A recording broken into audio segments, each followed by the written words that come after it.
Good evening. I'm Victoria Idoni. And I'm Mark Kiesling. After weeks of negotiations, leaders in Illinois and Kentucky have struck an 11th hour deal with the owner of the Cave and Rock Ferry to keep it operating. Late this afternoon, the ferry announced it would discontinue operations at 10 tonight. That's when the ferry's 2-year contract would have expired.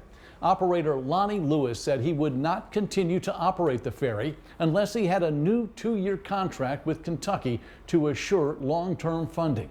Shortly after 8 tonight, the Kentucky Transportation Cabinet announced a tentative deal had been reached, keeping the ferry running on its normal schedule.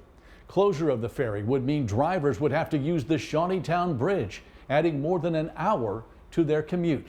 We spoke to one man who told us what that would mean to his livelihood. Take jobs over here in Kentucky, live in Illinois, and we rely on this ferry to get us back to and from work. And this ferry closes, we're going to take, some of us take a 30-mile drive, some 38, but that 38-mile drive is going to turn into a nearly 90-mile drive one way. And then we have to question it and ask ourselves, is it worth it? Is it worth it to continue to drive around if this ferry ceases operation?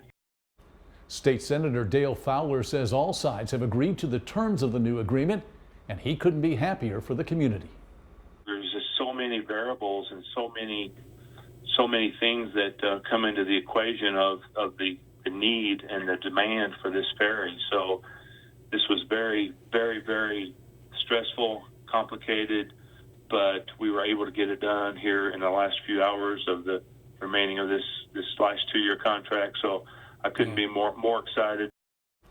The Cave and Rock Ferry transports nearly 500 vehicles a day across the Ohio River. It will resume operations tomorrow morning at 6.